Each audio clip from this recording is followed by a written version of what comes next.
네, 반갑습니다. 저는 고세 추천 주식의 전문가 국가대표고요. 수요일 공개 방송을 시작을 할 텐데요. 제가 좀 미리 말씀드리는데 제가 목 상태가 좀 안 좋아요 오늘. 그래서 이 말하다가 중간중간에 이렇게 마른 기침이 좀 계속 나오는 상황이거든요.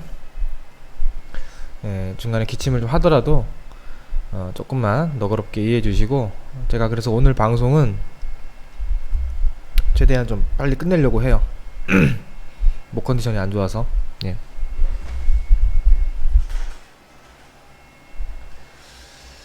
자, 우선은 뭐 최근에 일어나고 있는 우리 시장의 상황들 잘들 아실 거라고 생각을 하고요. 제가 그동안 매주 수요일마다 공개 방송을 하면서 전망을 해드렸는데, 그동안 제가 했던 예상들이 어때요? 잘 맞았나요? 안 맞았나요? 자, 이제 여기 나와 있는 내용들이 이제 제가 지난주, 지지난주 계속 공개 방송 때마다 했던 얘기들이거든요.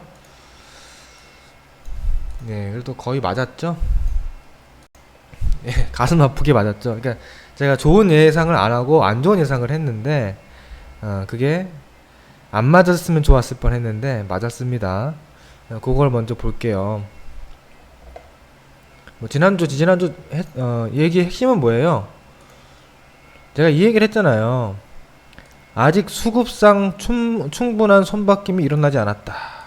그러니까 어제였냐면 여기까지, 이런 자리까지. 그러니까 제가 지난주에 했던 얘기입니다. 이때 했던 얘기. 그리고 그 전주 수요일날 했던 얘기들이에요. 이거 뭐냐? 충분한 손바뀜이 일어나지 않았다. 이게 무슨 얘기냐면은, 우리 주식시장이라고 하는 것이 참 안타깝지만 개인들이 그렇게 성공하기 힘들다고 하잖아요. 항상 바닥이라고 하는 것, 큰 하락이 나온 뒤 바닥이 만들어지고 변곡점이 형성이 돼서 좀 반전이 나오려면은 참 희한하게도 개인들이 피를 봐야 됩니다. 피를 봐야 돼요. 그러니까 물론 뭐 피를 안 보고 그냥 적당하게 빠졌다가 올라가는 경우도 물론 있습니다만, 이번처럼 이렇게 좀 제대로 하락장이 펼쳐지면 꼭 그렇게 돼야만 결론이 나요. 그렇지 않고 적당선에서 우리 개인들을 다 살려주면서 너그럽게 이렇게 해주는 그런 장이 잘 안 나오더라고요. 그죠? 그때까지, 지난주까지만 해도 개인들의 이 강력한 어떤 항복, 포기, 손절 투매 이런 것들이 제대로 안 나왔다고 저는 봤던 거고, 그 다음에 제가 이제 했던 얘기가 뭐였냐면, 그 당시만 해도 코스피가 600포인트 위에 있었고요. 이때 이제 610포인트 딱 찍고 이제 살짝 반등 나왔었고, 코스피 지수는 2000포인트 살짝 위였어요. 그때만 해도 코스피 지수가 뭐 이런 자리였죠. 이런 자리였으니까 이제 어떻게, 보통 일반적인 순진무구한 사람들은 여기 작년 저점이네, 여기도 작년 저점인데 지금 작년 저점 왔네, 2000포인트니까 2000포인트 지켜지겠지, 이렇게 생각할 거란 말이에요. 보통 개인들은 2000포인트니까 기다려 봐야겠다, 또는 매수해 봐야겠다, 2000포인트 매수해야지, 이렇게 들어간단 말이에요. 뭐 요즘엔 이렇게 순진한 사람 별로 없겠지만, 제가 이걸 보면서 이거는 깨야 된다. 아쉽지만 이게 깨져야만 진짜 바닥이 나오는 거지, 이게 안 깨지면 안 된다, 이런 말씀을 드렸던 거예요. 그래서 이 심리적 라인을 지켜주고 있다. 아직도 아직 손바뀜이 일어나지 않았다. 이 얘기는 뭐예요? 결국엔 아직은 지켜주고 있지만 결국에는 이게 깨진다고 본다는 거죠. 자, 확실한 투매가 나오거나 돌려치기 흐름이 나오면 그때는 뭐 해야 된다고요? 그때는 주식 비중 확대. 그때는, 그 전까지는 현금 비중을 가지고 있어야 되고 단기 대응만 해야 된다. 근데 이제 이 밑으로 투매가 나오면서 쭉 빠지면 중기 관점에서 분할 매수 가능할 것 같은데, 그 전까지는 현금을 가지고 있어야 된다. 이렇게 제가 말씀을 드렸던 거예요. 자, 결과적으로 제 예상이 뭐 바로 다이렉트로 맞았습니다. 아주. 제가 수요일날 그렇게 방송하고 나서 목요일 빠지고 금요일 빠지고 월요일날 아주 폭락이 나왔죠. 이번주 월요일날. 그죠? 제가 수요일날 방송하고 그 다음날 빠지고 그 다음날 또 빠지고 이번주 월요일날 대폭락이 나왔습니다. 예. 결국엔 제가 예상했던, 혹시나 우려했던 그 흐름이 나왔던 건데, 자, 이제는 결론부터 말씀을 드리면, 제가 그동안 얘기했던, 그동안 전망했던 시장 시황 관과는 이제는 좀 바뀌었습니다. 이제는 시황관에 변화가 있습니다. 저한테 그거를 설명드릴게요. 뭐 총알을 끌어와야 되나, 뭐 일부는 맞을 수도 있고요, 일부는 틀릴 수도 있어요. 잘 들어보세요. 자, 이제 지난주까지 얘기 말고요, 이제 현재 얘기를 볼게요. 혹시나 우려했던 투매 폭락장이 연출이 됐습니다. 이번에 폭락이 연출된 근본적 원인은 뭐가 있습니까? 사실은 이제 이번 주 월요일 날부터 폭락한 이유는 이제 우리나라 자체적인 문제는 아니었고, 미중 무역 전쟁이 이제 환율 전쟁으로까지 확전이 되면서, 심화되면서 글로벌 증시가 다 폭락을 해버렸죠. 그죠? 그러니까 그동안 잘 나가던 미국이 불과 7월 말까지만 해도 역사상 신고가였어요. 그죠? 역사적 신고가를 기록하던 미국도 갑자기 8월 초부터 하락을 했고, 유럽 증시도 7월 말까지 잘 나가다가 8월 초에 급락을 했고, 중국도 잘 버티고 있다가 8월 들어와서 급락을 했고요. 심지어 우리와 함께 지금 분쟁을 일으키고 있는 이 망할 놈의 일본 놈들도 아쉽다고 해야 되나요? 7월 말까지는 우리 증시 폭락하는데 얘는 안 빠졌어요. 여러분들, 우리가 막 뭐 열심히 불매운동하고 일본 경제에 타격을 줄 수 있을까 뭐 열심히 지금 뭐 하고 있지만, 일본 증시는 7월 말까지 안 빠졌습니다. 거의. 근데 이제 8월 들어와서는 글로벌 증시가 폭락하고 미중 무역 전쟁으로, 이건 이제 글로벌적인 자금 흐름이 위험 자산인 주식을 팔고 안전 자산으로 몰리니까 어쩔 수 없이 빠지는 거야, 이거는. 그죠? 이런 상황이 벌어졌기 때문에 우리나라가 이번 주에 들어와서 폭락을 한 건데, 이제 우리나라는 아쉽게도, 안타깝게도 이미 여기서부터 하락을 했고요. 여기서 6월달, 7월달에 이미 또 하락을 했는 상태에서 또 맞은 거예요. 그죠? 그러니까 글로벌 증시랑 우리와의 차이는 여러분들 이해하셔야 됩니다. 우리는 여기서부터 뭐 바이오즈 악재도 있었고, 뭐 또 다른 악재도 있었고, 또 여기다가 이제 여기서 뭐예요? 6월 말부터 7월은 일본과의 어떤 수출 규제 분쟁으로 인해서 화이트리스트 배제가 되면 우리나라 경제에 타격이 있을 수 있다, 불확실성이 생기면서 주가가 미리 하락을 했던 거예요. 우리는 미리 더 빠지면 더 빠지고 했었는데, 우리만 혼자 빠졌는데 여기서 또 얻어맞은 거예요. 근데 문제는 뭡니까? 이미 더 하락을 해서 이미 한참 아래에 있는 우리나라 시장이 이번 주 월요일날 하락할 때 하락률 몇 등? 하락률 1등.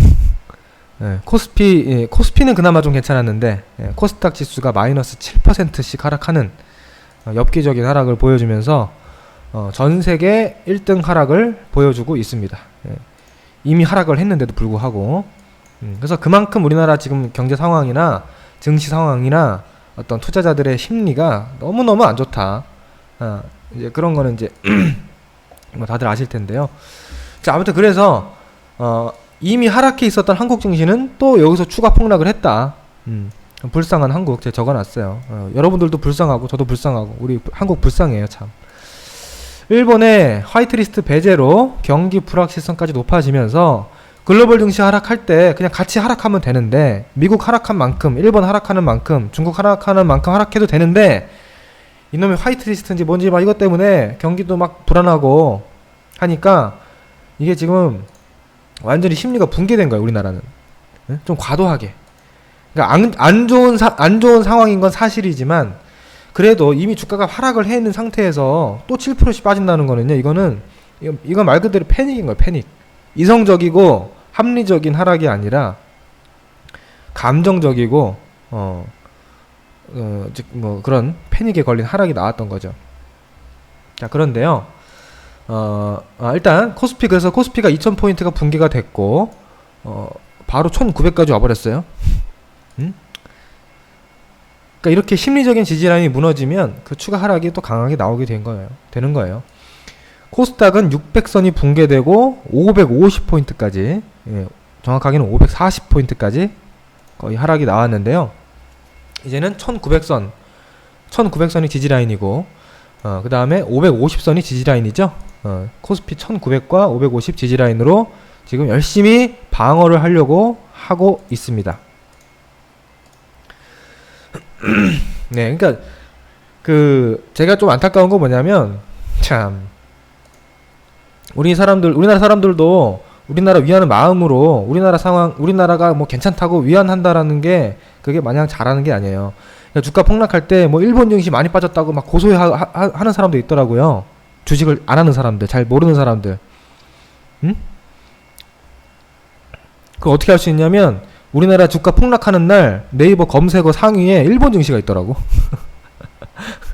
그거 왜 있겠어요? 사람들이 일본 증시 많이 빠지나? 쌤통이다 이렇게 보고 있는 거예요.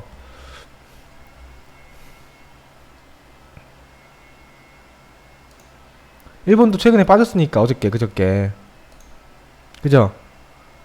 일본이 그날 근데 결국 몇 프로 빠졌냐면, 니케이 지수가 월요일날 최저 마이너스 2.7% 폭락을 했고요. 종가상으로는 마이너스 1.7% 하락했어요. 별로 안 빠졌어, 솔직히. 예? 그동안 빠진 것도 없고.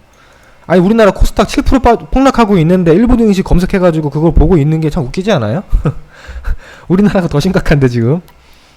응? 그건 알고 있으라고요. 근데 당연히 알고 있겠죠, 여러분들은. 근데 주식 안 하는 사람들, 경제에 관심도 없는 사람들은 그런 줄 알아. 일본 증시가 지금 막 무너지고 있다. 그건 아니다. 솔직히 객관적으로 봤을 때. 아무튼 팩트는 그렇다. 자, 그래서 우리나라가 지금 일본이랑 이렇게 대립하는 게, 뭐 일본에도 피해가 당연히 있겠지만 우리나라도 좋을 게 없어요, 사실.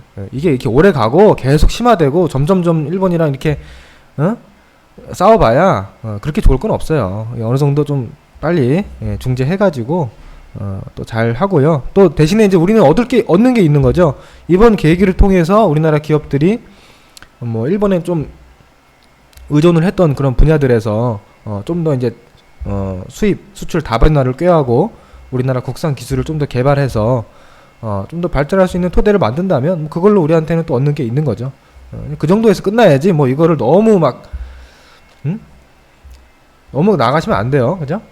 제가 이거 지난주에도 얘기했던 건데 자, 그리고 이렇게 했는데 일단은 자, 여기까지 보세요. 여기까지는 자, 나온 거예요. 뭐가 나왔냐? 자, 기술적으로 폭락이 나왔고요. 그 다음에 심리적 지지라인이 이탈해서 개인들의 항복 투매가 나온 거예요. 자, 이건 뭐냐면 이렇게 되면 이제 기관, 외국인 또는 주포 세력의 입장에서는 개인들이 항복하고 투매했기 때문에 기회가 온 거죠. 이 개인들의 매물을 받아서 우리가 수익을 낼 수 있는, 우리랜다. 외국인과 기관 메이저들이 수익을 낼 수 있는 그런 조건이 만들어졌기 때문에 이제는 좋은 이제 저점에서 타이밍이 들어오고 있는 거예요. 자, 그런데 그 증거를 어떻게 알 수 있냐면 개인들이 어떻게 항복했냐. 자, 여기 보시면 보이죠? 코스닥 그동안 개인들이 계속 샀잖아요. 내려올 때 또 계속 사요. 계속 매수해요. 좀 팔 때도 있었지만. 그러다가 어떻게 합니까? 그러다가 이번 주 월, 화, 수 오니까 특히 어저께 갑자기 3,300억을 팔아버리네. 응? 개인 창구에서 갑자기 코스닥에서 3,300억을 팔아버려. 오늘은 얼마? 오늘 또 1,000억 팔아버렸어. 자, 이런 게 좀 안타까운 겁니다. 여기서는 그래, 매수해. 주가 빠지면 사야지. 매수. 갑자기 여기서는 매도. 이게 뭔가 이상하지 않아요? 여러분들이 그냥 이성적으로 객관적으로 보면은 되게 잘못하고 있는 거죠 이거. 그쵸? 아니 여기서 아니 코스닥 600, 700에선 주식을 열심히 사다가 갑자기 왜 500 와서 팔어? 근데 참 신기한 게 시장이 그렇게 만드는 거예요.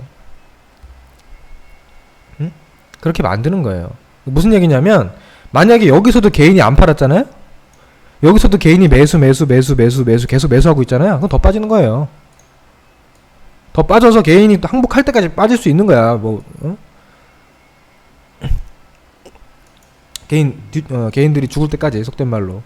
그럴 수 있는 게 시장이라는 거예요. 근데 결과적으로는 이번 주 들어와서 이런 수급의 변화가 나타났다. 그리고 투매가 나타났다. 이런 것 때문에 저는 일단 이제는 단기적인 중기적인 저점권에 거의 들어왔다고 보고 있습니다. 단기 하락의 구분응선은 거의 지났다. 이제 완전 오늘이 최저점이다. 그건 몰라요. 그러니까 여기 보세요. 정말 최악의 경우 왜냐면 여기가 저점이라는 확신은 그 누구도 못해요. 워렌 버핏이 와도 못하고 이거는 지금 뭐 우리나라 뭐 문재인 대통령이 와도 못해요. 우리나라 경제부총리 뭐 금융위원장이 와도 여기가 저점이라는 예상은 아무도 못합니다. 왜? 아니 오늘 당장이라도 오늘 밤 당장이라도 또 트럼프랑 시진핑이랑 한방 붙어가지고 뭐 뭘 전쟁을 하겠네 이렇게 되면 어떻게 되는 겁니까? 만약에 그렇게 되면 그렇게 되면 하루 더 빠질 수도 있는 거지 뭐. 그렇잖아요. 그렇게 되면 해외 증시 한 번 더 폭락하고 뭐 빠질 수도 있잖아요. 그렇기 때문에 딱 여기가 저점이다라고는 못해. 그러니까 코스닥 같은 경우에는 뭐 한 번 더 빠져서 500 초반선 500 초반이라고 해봐 이제 얼마 안 남았습니다. 여러분들 지금 700, 800에서 560 왔는데 이제 500 가면 얼마 안 남았어요. 그리고 코스피 지금 1900이죠? 1850 이거 얼마 안 남았어요. 이제 1850 빠진다고 해봐야 얼마 안 남았어. 여기서 우리가 이걸 당하고 이걸 당했는데 여기서 뭐 이만큼 못 견딜 정도는 아니죠.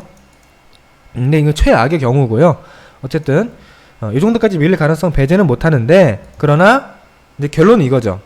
지금의 하락 속도 너무 빠르다. 너무 과도하게 빨리 내려왔다. 그리고 어떤 파동의 원리 이건 제가 이제 좀 이따 설명드릴게요. 그리고 밸류에이션도 봐야 되는데 지금 코스피 지수 기준 1900은 역사적인 저평가 구간에 들어왔습니다. 그러니까 지난 2007년 2008년도 12년 전 세계 금융위기 미국발 서브프라임으로 금융위기가 왔을 때 우리 증시가 그때 코스피 890포인트까지 갔는데 거의 그 수준까지는 아니지만 거의 그 수준에 준하는 저평가 자산가치 대비 저평가 구간에 들어왔어요.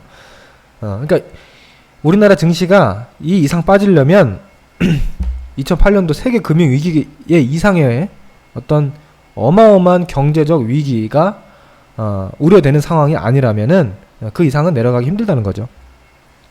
그렇죠.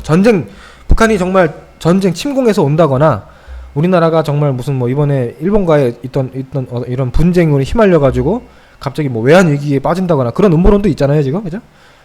갑자기 정말 외환 위기 제2의 IMF가 온다거나 그건 모르겠는데 그런 전제를 빼면 1900선 이하는 이제 지지라인으로서 봐야 된다는 거죠. 조금 순간적으로 빠진다 하더라도.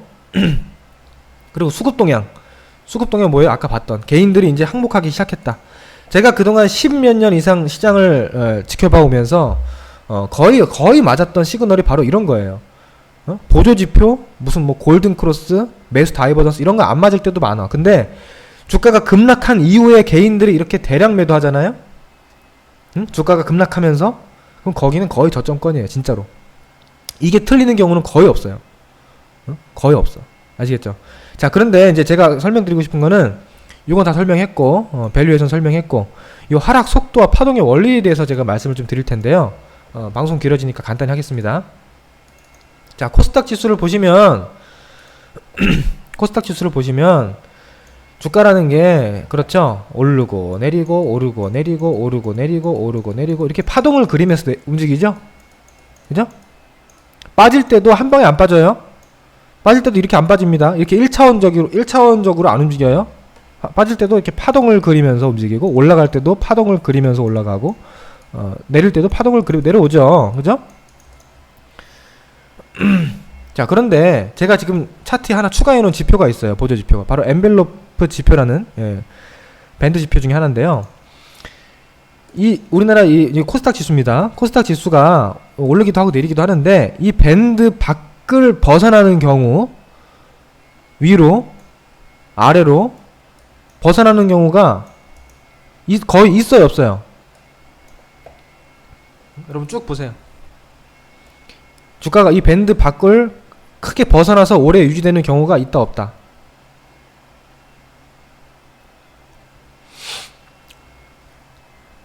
없다. 그죠? 거의 없죠? 그러니까 올라가든 내려가든 그 방향으로 더 이어지든 간에 이어지더라도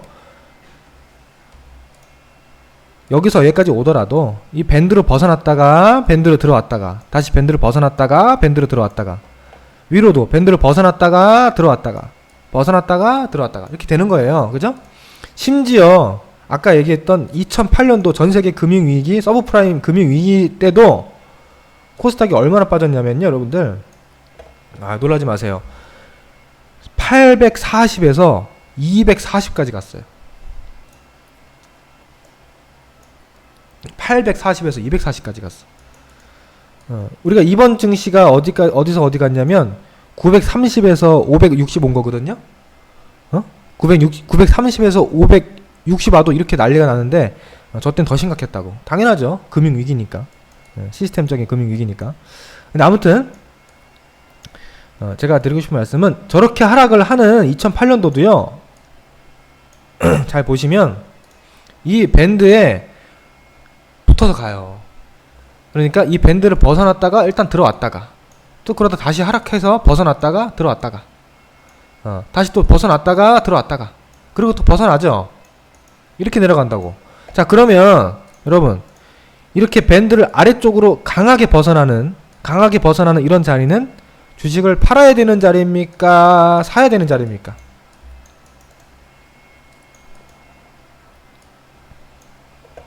단기적으로. 물론 중기적으로는 팔아야 되는 자리일 수 있어요. 여기서 팔아야죠. 어떻게 보면 중기적으로는. 왜 더 빠지니까 앞으로. 근데 단기적으로는 매수를 해야죠. 왜? 또 거기서는 반등이 나오잖아. 이렇게. 반등이 나오잖아요. 그죠? 적어도 매도는 아니잖아. 매수는 못할 망정 갖고 있는 거를 팔지는 말아야지. 좀 올라올 때 팔아야지. 그죠? 근데 이제 보시면은 이렇게 이 밴드를 강하게 이탈해서 크게 이탈하는 경우도 있고요. 크게 이탈 안 하고 살짝 이탈하는 경우도 있어요. 이렇게 살짝 이탈했다 올라가는 경우도 있고, 이렇게 살짝 근접했다가 올라가는 경우도 있고, 이렇게 많이 이탈하는 경우도 물론 있고, 이렇게 뭐 살짝 이탈하는 경우도 있고 그래요. 살짝 이탈하는 경우도 있고, 여기는 조금 많이 이탈했네. 자, 그런데 지금 보세요. 그럼 다시 한번 지금 현재 상황으로 봅시다. 자, 현재 상황입니다. 주식을 여러분들 지금 팔아야 됩니까? 살아야 됩니까? 지금 제가 앞에서 했던 설명을 듣고 다시 지금 상황 보니까 주식을 사야 되는 것 같아요? 팔아야 되는 것 같아요? 이제 사야죠. 그래도 그죠? 사야죠. 근데 여기가 최저점 맞아요? 그건 모르는 거죠. 그죠? 아까 얘기했지만 좀 더 크게 이탈할 수도 있어요. 한 번 더 빠져서 좀 더 크게 이탈할 수도 있어. 그런데 그래도 거기는 매수해야 되는 거예요. 이해되시죠? 그래도 사야 돼. 그러니까 다시 말해서 지금부터는 좀 더 빠지더라도 좀 들이댈 필요가 있다는 거죠. 확률적으로 봤을 때. 자, 이게 이제 결론이고, 그 다음에 제가 또 하나 근거를 잡아드리면, 이거 사실 어저께 VIP에서 했던 건데 또 하게 되네요. 또 하나 근거가 있습니다. 뭐 비슷한 얘기예요, 결국에는. 우리가 이제 이평선이라는 게 있죠. 주가 이동평균선이라는 게 있는데, 이 주식이란, 이 시세라는 것이 결국에는 이 이평선을 이 가운데 있는 여기 보시면, 이 가운데 보이는 이 핑크색 선이 지금 20일 이평선 기준으로 나와 있는 거예요. 이 20일 이평선이랑 위로 멀어졌다가 붙었다가, 아래로 멀어졌다가 붙었다가, 이 21선과 여기 기준으로 멀어졌다가 좁혀졌다가, 또 아래로 멀어졌다가 좁혀졌다가, 위로 멀어졌다가 좁혀졌다가, 이렇게 반복하죠? 그러니까 결국에는 이 가운데 이 선을 계속 만나면서 벌어졌다가 수렴과 확산을 반복한단 말이에요. 그런데 보조 지표 중에서 이 21선과 주가가 현재 얼마나 위로 벌어졌냐, 얼마나 아래로 벌어졌냐를 나타내는 지표가 바로 이격도라는 지표입니다. 여기 왼쪽 아래 보이시죠? 이격도 20이라고 되어 있어. 이건 뭐냐? 20일 이동평균선과 위로 아래로 몇 퍼센트 벌어져 있는가, 그거를 100이라는 기준으로, 100이라고 하면은 이평선에 딱 붙어 있는 거예요. 지금 주가가 위아래로 보는 건데요. 자, 한번 보세요. 이평선이라는 걸 쭉 이격도라는 걸 쭉 보시면 2008년도 이 어마무시한 폭락장을 제외하고요. 이건 제외합시다. 요건 일단 비교 대상에 제외하고요. 그 이후에 보시면 이격도가 85 전후에 오면은 거의 최악의 바닥이에요. 85 또 작년에 85 한번 있었어. 작년에 85.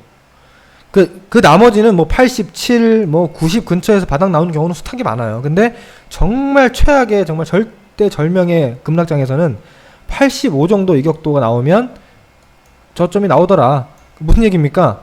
20일 이동평균선과 85란 얘기는 뭐예요? 15%의 격차가 벌어질 정도로 확 떨어지면 거기는 이제 속도 측면에서 너무 과도하다. 그래서 반등이 나온다. 그 얘기인데, 자, 어제 종가 기준으로 코스닥 이격도가 바로 85에 왔습니다. 85에 왔어요. 이거 의미 있는 자리죠? 그죠? 해볼 만한 자리죠? 자, 그 다음에 또 하나 볼게요. 자, 여기까지 이해되면 3번. 한번 중간 체크하고 갑시다. 여기까지 이해된다. 3번.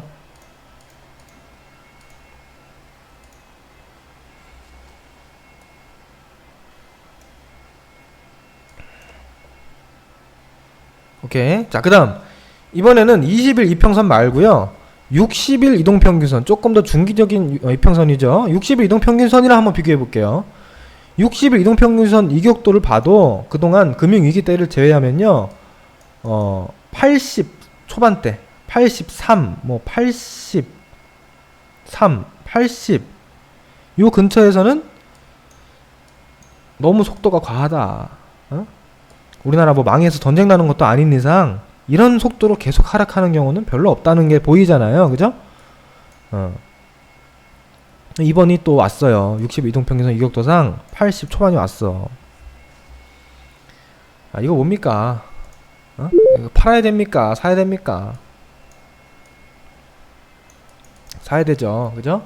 대신에 무슨 뭐 지금 와서 뭐 총알을 끌어와서 몰빵을 하겠다, 무슨 뭐 한방에 뭐 올인을 하겠다, 이거는 조금 그렇고요. 적어도 분할 매수 일정 부분 진행하는 거는 충분히 가능하다. 이게 오늘 결론입니다.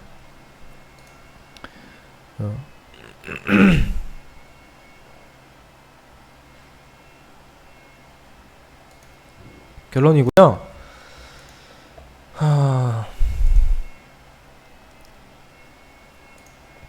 제가 이런 하락이 나올 거라는 걸 미리 예상을 다 해드렸죠. 아까 보니까 어떤 분이 매수해야 되는데 돈이 없어요, 이제 이런 말씀 하셨는데, 아유, 아마 그러신 분들이 많을 거예요. 근데 아마 저의 방송을 그 전에 조금이라도 좀 빨리 접했으면, 제가 지난주 지지난주 방송에 계속 뭐라고 했습니까? 계속 주가 더 급락할 수 있다, 아직 안심하면 안 된다, 현금 만들어야 된다, 제가 그렇게 얘기를 많이 했잖아요. 그죠? 그래서 아마 제 방송을 그동안 꾸준히 보시고, 또 제 매일 채팅방에서 제가 하는 시황 브리핑을 매일 보시는 분들은 그래도 어느 정도는 이런 상황도 대비해서 좀 대응을 하셨을 거라고 저는 믿고요. 만약에 그런 대응 못하고 그냥 이걸 있는 그대로 다 얻어맞았다, 그러신 분들은 뭐 지금 어쩔 수 없지 뭐. 매수는 못하겠고 돈이 없으니까 그 다음 어떻게 해야 돼요? 뭐 보유해야지 뭐. 어떻게 해. 여기서 팔면 안 돼요. 여기서 살 돈은 없어도 그렇다고 팔면 안 돼. 조금 반등 나오면 팔아야 돼. 아시겠죠? 자, 그러면 우리가 어디까지 반등을 볼 수 있느냐? 이거는 솔직히 지금으로서 뭐 딱 어디까지 갑니다, 이거는 무슨 뭐 노스트라다무스도 아니고 몰라요. 저도 모르는데 최소한 우리가 아까 전에 봤던 과거의 어떤 일반적인 사례를 봤을 때는 최소한 어디까지 봐야 되냐면 이 엔벨롭 밴드, 이 밴드 안으로 주가가 좀 들어가서 노는 이런 상황까지는 우리가 봐야 된다는 거죠. 이렇게 좀 노려볼 수 있다는 거죠. 그죠? 그런데 이제 두 가지 시나리오가 있어요. 하나는 뭐냐면 주가가 이렇게 이탈했다가 주가가 확 올라가서 이 밴드 안으로 들어가는 경우가 있고요. 그러니까 예를 들면 이렇게 확 이탈했다가 주가가 확 급등해서 이 밴드 안으로 들어가는 경우가 있고요.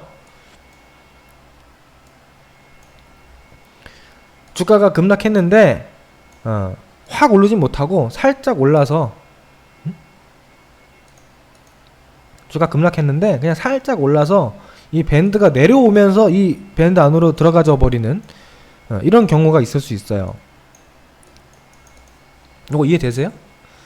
그러니까 만약에 지금 뭐 경제 글로벌적인 변수나 뭐 일본과의 어떤 관계가 계속 악화되는 쪽으로 가면은 주가가 크게 반등은 못 하겠죠, 당연히. 근데 이제 조금 반등하는 그 와중에 이 밴드가 내려오면서 속도, 그러니까 이격 좁히기 정도 나오면서 왔다가 다시 빠지는 경우가 있을 수 있고요. 또 하나는 만약에 미중 무역 전쟁이 또 다시 한번 오늘 뭐 내일 뭐 또 합의 무드로 간다거나, 또 보니까 지금 찌라시에 또 도는 게 있는데 오늘 일본이 그 화이트리스트 배제안에 대한 세부 규정을 냈는데 다행스럽게도 추가적인 어떤 품목, 구체적인 품목을 명시하지 않았다 그러죠. 그래서 일단 이 한국과 일본도 이제 조금 극단적으로 가지 않고 뭐 미국이라든지 중국의 중재도 있으니까 좀 화해 무드로 가지 않겠느냐, 이런 쪽으로 분석도 좀 나오긴 하는데요. 만약에 그렇게 된다 그러면 주가가 좀 많이 오르면서, 탄력적으로 오르면서 이 밴드 안으로 들어가겠죠. 그죠? 그러니까 1번 시나리오, 한 2번 시나리오. 1번이었으면 좋겠네요. 그죠?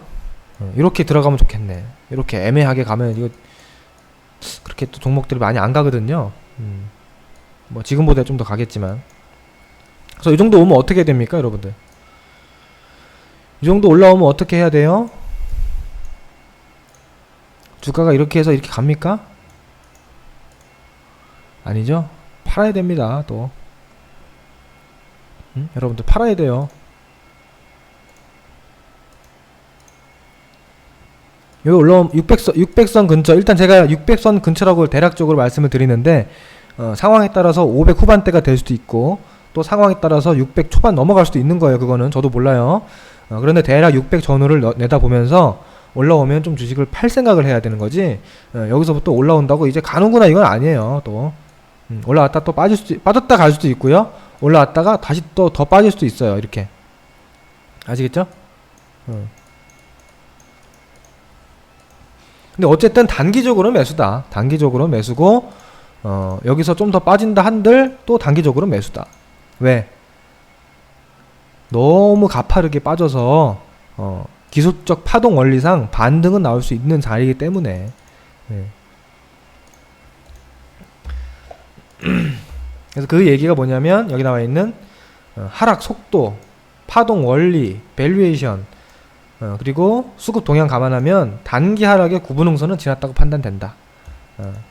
그래서 중기 관점에서는 이제 뒤늦은 비관론은 오히려 독이 될 수 있다. 이제 와서 조심한다, 이제 와서 뭐 경계한다, 이거는 아니에요. 오히려 조정시 분할 매수를 해야 되고요. 이제 반등 파동을 노릴 구간입니다. 반등 파동, 대세 상승장을 노리란 얘기가 아니에요. 지금 반등 파동을 노려야 된다.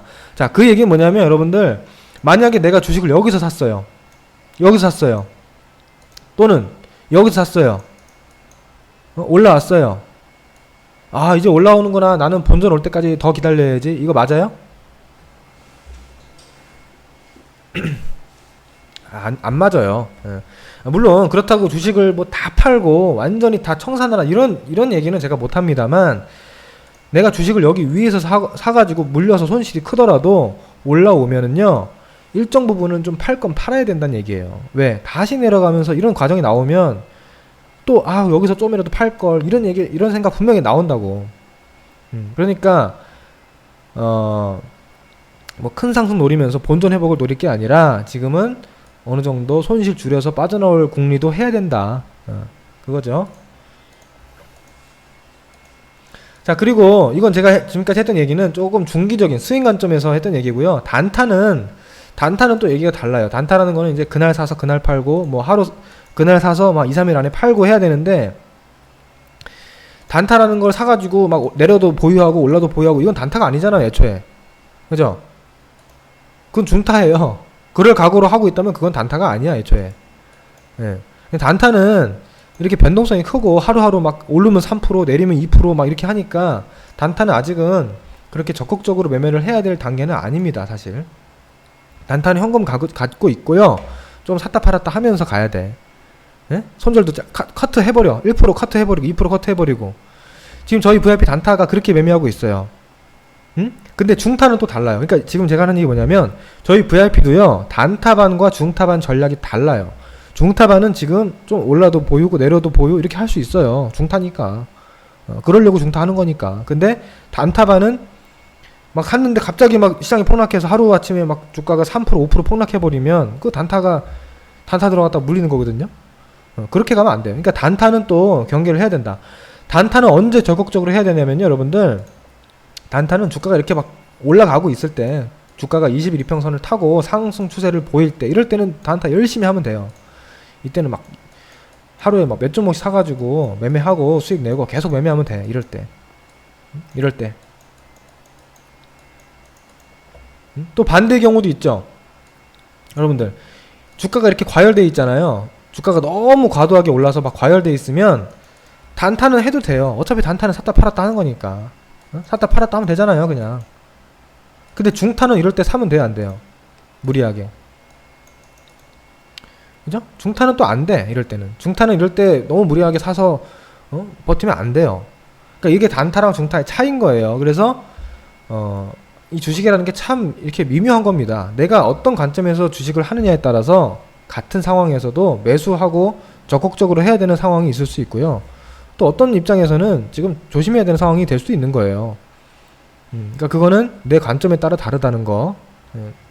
그걸 또 한번 짚고 넘어가기 위해서 말씀을 드렸습니다.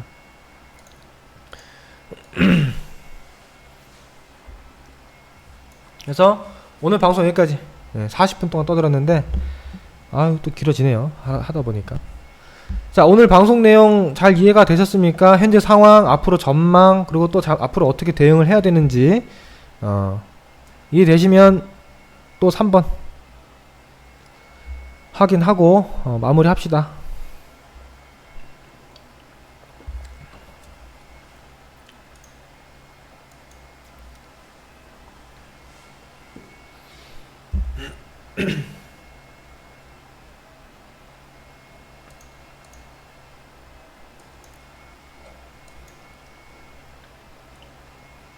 오케이, 좋습니다. 네, 저희도 이제 유튜브도 있고 하니까 보통 유튜브 방송 10분짜리 20분짜리가 많잖아요. 근데 저는 아무리 해도 이거 10분 20분 안에는 설명 못할 것 같아. 아니 이거를 이렇게 좀 길게 여러가지 근거를 설명해야 여러분들이 이해가 되고 공감이 되지, 그냥 뭐 지금 많이 빠졌으니까 사야 됩니다 뭐 이렇게 하면은 이게 공감이 안 되잖아. 신뢰도도 없고. 그쵸? 그렇지 않아요? 좀 근거를 이것저것 설명하다 보면은 길어지더라고. 아무튼 고생하셨고요. 뭐 참 우리 시장이 어렵습니다. 지금 우리 한국이 참 위기이자 기회인 것 같기도 하고요. 참 여러 방면에서 경제적으로나 뭐 정치 외교적으로나 아주 시끄럽고 나라가 참 뭐 분열되다시피 하고 있는 그런 상황 같아요. 이게 이제 저희는 이제 주식 방송이기 때문에 어떤 뭐 정치적인 어떤 입장이나 이런 것들은 저희가 잘 뭐 표현하지는 않습니다. 최대한 이성적으로 객관적으로 그냥 어떤 경제 논리와 주식 시장에 입각해서 그런 쪽의 관점에서 설명을 드리려고 하지 뭐 정치적인 얘기는 잘 안 하는데요. 아무튼 우리나라가 좀 이런 어려움을 잘 딛고 일어나서 우리나라가 좀 한 단계 더 도약할 수 있는 그런 계기가 되었으면 해요. 이번 위기가. 예, 그랬으면 하고, 예, 아무튼 잘 됐으면 좋겠습니다. 예. 그래서 일단 제가 봤을 때는 그래도 맞을 매는 많이 맞았거든요. 정말 우리나라가 앞으로 정말 최악의 위기로 가지만 않는다 그러면 그래도 지금 자리가 거의 동트기 전 새벽 거의 근처는 되지 않았나? 응? 동트기 전 새벽 근처는 되지 않았나 싶어요. 그래도 우리나라가 그래도 대한민국 국민의 한 사람으로서 그렇게 뭐 최악으로 가길 바라는 사람이 누가 있겠습니까? 예. 잘 됐으면 좋겠습니다. 예. 여러분들도 너무 아까 또 말씀하신 분들 계신데 너무 감정적으로 실제 어떤 이성적인 어떤 실이익을 따지지 않고 너무 감정적으로 격하게 가는 거는요, 어떤 사안이든 간에 그렇게 옳지 않고요. 최대한 좀 이성을 찾아서, 적어도 주식을 하는 사람 입장에서는, 여러분들이 주식인이라면, 그죠? 주식 투자를 하는 사람 입장에서는 감정에 휘둘리면 안 돼요. 주식과 감정은 상극이에요, 상극. 여러분, 제가 한 가지 사례를 하나 들어드릴게요. 제가 이거 그 당시에 굉장히 많이 얘기했는데 여러분 기억나실 겁니다. 메르스 사태 기억나시죠? 메르스 사태. 그때 이제 박근혜 정부 때였는데 메르스가 터졌습니다. 그때 우리나라가 마비가 됐어요. 거의 마비가 됐어. 메르스 공포 때문에 나라가 경제가 마비돼서 그 당시에 경제 어떤 피해? 경제적 피해가 뭐 조 단위를 넘었어요. 그 당시에 사람들이 밖에도 안 나가고 막 소비가 위축되니까. 근데 저는 주식인으로서 그 당시 너무 안타까웠어요. 왜냐면 물론 그때 메르스 때문에 사망한 사람들을 뭐 제가 뭐 폄하하거나 무시하는 건 아닙니다. 그때 사망한 사람들 굉장히 안타깝죠. 그런데 객관적으로 보잖아요. 그때 몇 명 죽었습니까? 정확하게 모르겠는데 제가 기억하기로는 대략 30명 정도 사망자가 나온 걸로 기억하거든요. 3, 40명? 3, 40명 정도 사망한 걸로 기억하는데 그 당시에 홍콩에서요. 홍콩 독감으로 홍콩 사람들이 수백 명이 죽었어요. 응? 홍콩 사람들이 수백 명이 죽었어. 홍콩은 인구도 몇 명 없잖아요. 우리나라보다 인구도 적은데 그 인구 중에서 수백 명이 죽었다고. 그리고 우리나라에서도 메르스뿐만 아니라 매년 뭐 결핵이라든지 이런 결핵이라는 병은 우리가 이제 오랫동안 들어서 별거 아닌 것 같지만 매년 결핵 사망자가 몇 명인지 아십니까, 여러분들? 한번 찾아보세요. 작년 2017년, 2018년 결핵 사망자 몇 명인지 찾아보세요. 최소 100단위입니다. 최소 수백 명이에요. 매년 그렇게 죽어나가요, 결핵으로. 그러니까 결핵 때문에 죽는다기보다는 결핵에 의한 합병증이나 뭐 어떤 노약자 이런 분들이 많이 사망하겠죠, 당연히. 건강한 사람이 결핵으로 사망하는 경우가 얼마나 있겠습니까? 근데 메르스도 사실 마찬가지였거든요. 젊은 사람, 건강한 사람도 물론 사망했지만 대부분 노약자나 다른 질병이 있어서 합병증으로 사망한 케이스가 많은데 우리가 그걸 가지고 막 공포에 떨어가지고 나라 경제가, 그거 봐요. 2016년도 결핵으로 2,000명이 죽었어. 2,000명이. 예? 저거는 공포스럽지 않아요? 아니 2016년도에 결핵 사망자 1번 사망자, 2번 사망자, 3번 사망자 이렇게 뉴스에서 생중계를 하면 얼마나 무서울까요? 응? 국민 여러분, 결핵 사망자 1590번째 사망자 나왔습니다. 이렇게 중계를 해봐요. 얼마나 무서워. 그렇잖아요. 근데 그게 어떻게 보면은 우리 사람들의 감정을 컨트롤 못하는 어떻게 보면 선동이죠, 이게. 근데 여러분, 주식하는 사람 입장에서는 어떻게 생각해야 되냐면, 지금 메르스가 물론 무섭고 위험하고 조심해야 되는, 그렇다고 제가 메르스를 조심하지 말란 얘기가 아니잖아요. 메르스 조심하지 말고 나가서 뭐 마스크도 쓰지 말고 위생에 신경 쓰지 말라 이 얘기가 아니라, 그 메르스 때문에 무서워서 주식을 팔고 주식이 폭락하고, 이게 저는 정말 안타까운 거예요. 제 말이 무슨 말인지 알겠어요? 아니 어떻게 보면 이성적으로 보면은 별거 아니거든요. 근데 나라가 어떻게 그렇게 무너지냐고, 한 방에. 경기 침체가 오고 순간적으로. 단기적으로 끝나서 물론 다행이었습니다만, 그러니까 우리 국민들이 어떤 사안이든 이성적으로 객관적으로 봐야 되는 거고, 특히 주식하는 사람들은 그런 생각을 항상 하셔야 돼요. 감정에 휘둘리면 안 돼요. 아시겠습니까? 근데 이게 방금 제가 이제 메르스 사태를 예로 들었는데 이런 경우가 많아요.